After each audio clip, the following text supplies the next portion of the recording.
Good evening, good evening. Coming up on the show tonight, we're talking about peacemakers, warmongers, lovemakers, lawyers, artists, and influencers. They're all taking part in this, the brand new collection of short stories, Laganside Lights from Rosemary Jenkinson, who joins us in the studio. How are you? Very good, Robin. Good to see you. So You we'll talk about the book in a second, but since the last time you were here, you haven't stopped. You were on tour in America and everything.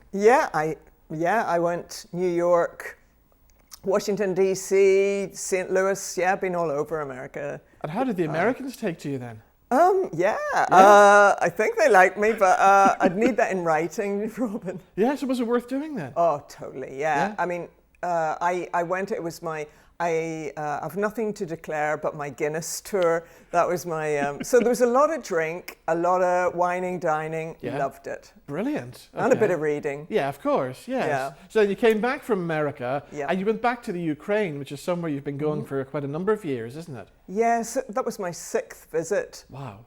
This time it was so much more, there was so much more bombing going on. I mean, it's got worse. Yeah. So, but, you know, it was really good to catch up with people I'd seen the last time and find out how everything was going.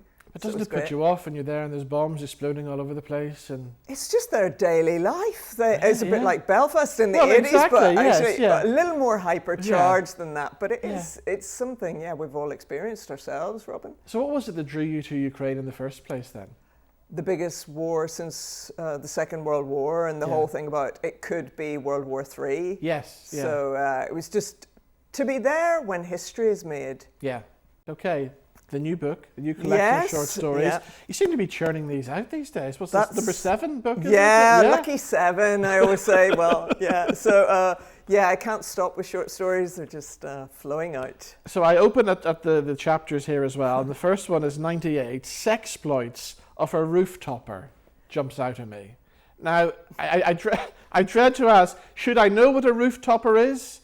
Or is my mind in some kind of weird overdrive at the moment? Your mind possibly is imagining more than I meant there, but if you don't know what a rooftopper is, it's somebody who actually traverses for dares. It's a thing on YouTube to be a rooftopper. So these guys who jump from skyscraper to skyscraper and all this? Absolutely, yeah. So if you want to sexploits and how that matches with rooftoping, you can use your imagination. Okay. But no, it's not quite as wild as that, but it is a pretty wild story. So where did the idea for this story come from?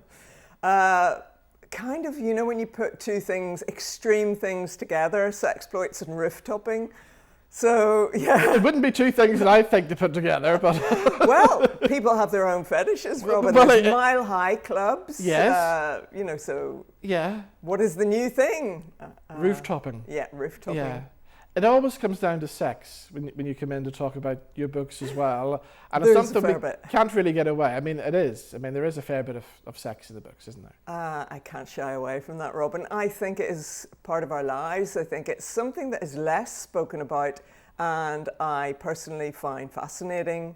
Yeah. So what is behind the bedroom of everybody is a fascinating place. Okay. And you've never been afraid to speak out or give us your thoughts on it? Not everyone likes it. Well, that's the thing. How do people kind of take to it? I mean, there must be people who've bought your short stories going, here's a lovely wee set of short stories based in Belfast. I'll have a read of that, and then I've been very shocked by what was in it. Yeah, well, they're not exclusively about sex, so you can move to a nice one if you don't like it. Yeah. But I think most people secretly like it. Maybe they don't want to buy it sort of in public or something. So you get a nice brown wrapping paper in Waterstones for it.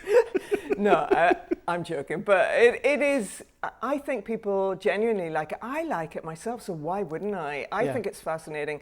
I think you can be lyrical with sex. I think it's a very personal thing. I think it's like the DNA inside you. Everyone is different, what they like and everything. So I think it's a fascinating subject.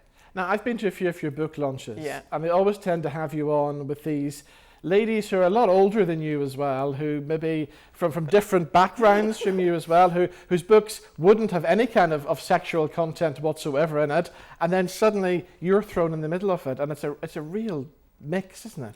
I do quite like that. It's almost like, the shocking one has arrived, and the drugs and the swearing and the, sex everywhere. So basically, no holds barred, and I like that. Although I don't want to upstage anyone, but unfortunately sometimes it is like that. Yeah. But it's just the content, you know. One can't help, I can't help that. Okay, right. So we've talked about Sexploits of a Rooftopper. Tell us about another one.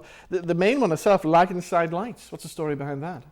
It's about a woman who has kind of an affair with a journalist who she's working for. A journalist basically he runs the Belfast Telegraph, and she has a relationship with it. But it's very complicated because when you work with a boss, you think, this is dangerous. If the relationship breaks down, will I be still having work? So it's really about how to navigate all that. It never works in a newsroom. Oh, you've had experience. I'm just saying it never works. Oh, yeah. It never works in a newsroom. I'm sure it doesn't. No, I haven't had that experience, but I thought I'd like exploring that. Yeah. Okay. So you did. Okay. What else have we got? We got Boglands. Yeah, Boglands is about a guy who basically preserves bogs. Right. And that whole thing about he has a dispute with a farmer, so it's kind of a real incendiary story. Yeah. Wow. Waiting at Milltown? Milltown is again, the cemetery, and it's a death of a woman who was great in the Republican movement, and all about the things she did during her life and how people live with it afterwards. So it's more of a post-trouble story. Yeah, and that's the thing about your books as well, and your short stories. They cross both sides of the divide here. I in do, Northern Ireland, don't you? I'm never, I wouldn't. I mean, I'm fascinated in both sides, and I'm fascinated in both tribal histories. I think it's part of the thing, and I don't really identify so much with one as I would with the other, and I think that's normal with writers. We should be able to traverse boundaries. And when you are writing these books, you do go to both sides as well to do your research. I absolutely do. Yeah, well, I am kind of like split down both sides. One day I'll be at a bonfire, the next I'll be at a Irish music festival, whatever. Yeah, it's all good. Brilliant. Tell us about one more, Brew Boy East. Obviously, is this about the fabulous beer that's coming out of East Belfast? I thought you might notice that, Robin.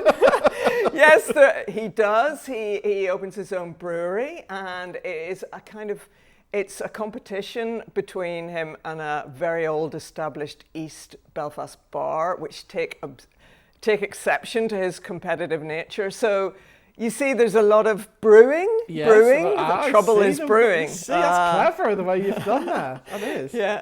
And of course, there are some fabulous breweries in East Belfast now, like the Boundary, where I frequent quite often. Yeah, there is, exactly, yes, isn't it? I've even forgotten the names, but there's there's a ratio to odds as well, and all of these fabulous places. The Great Eastern is kind of based on that, and so there's so much going on in East Belfast, drinking-wise, it's mega. Yeah, definitely. Yeah. So you're always thinking about the next book or the next project? Yeah, well, that I completed those last year, so I mean, I'm well on. So I'm, a million different ideas. So I can hardly remember. You say these words, and I'm like, don't remember that at all. It was in the dim and distant past. Yeah. Okay. Well, if people want to get their hands on this, how do they do that? They would go to Waterstones. They would go to No Alibis Bookshop. They would, if they want it online, they can go to blackwells.co.uk. So it's everywhere. It's everywhere. Fabulous. Will you read a little extract for us? I certainly will. And I will hand you the book then. As you've kind of said about sex and things. Yes. Actually, you mentioned last year that I was going to Paris. Do you remember I did that thing? And you said, I said I met a man there, and you said, was there wedding bells? Oh. Well, there wasn't. Oh. You look so disappointed. But there was a story. Oh. There's a story. So we're going to get the full story now. Well, you'll get a sneaky peek. Oh, wow. Go for it. So here we are. I'm in Paris, and this is Bonjour Amour. Ooh. At 7 o'clock that evening, I met Evine in the courtyard. She was wearing blood-red trousers and a diaphanous black shirt that chokered her neck. I felt good walking out with such a beautiful woman. We strolled together into the varnished bar of Les Pipeaux. An aging chanteuse in knee-high leather boots was slinking loosely down the narrow staircase with a mic in hand. It seemed we'd stepped into a Toulouse-Lautrec painting. Already I loved the sense of debauched seediness. The waiter offered us seats at the bar, and my mood rose even higher when the chanteuse came round and flirted with us. "Excuse me," said a Frenchman, stretching across to reclaim his half-drunk glass of wine. "I was sitting here." "Sorry," said Avine. "The waiter said it was free, but you can have it back." She got up from her stool, but he waved her away, looking suitably sheepish for making it an issue. After a few pleasantries, he said he had to go. "Have a great evening, Richard Gere," I said. He stopped in his tracks. "Richard Gere? You look very like him." He had the same longish white hair, tanned skin, dark eyes, black suit, and a confident manner. A smile bloomed across his face. "Believe it or not, I am an actor." Oh, we'll just leave that with the French Richard Gere. Fabulous. Well, if you want to find out more, Laganside Lights is out now. Get your copy. Rosemary, good to see you. Thank you so much for coming in. Great to see you. Thanks, Robin.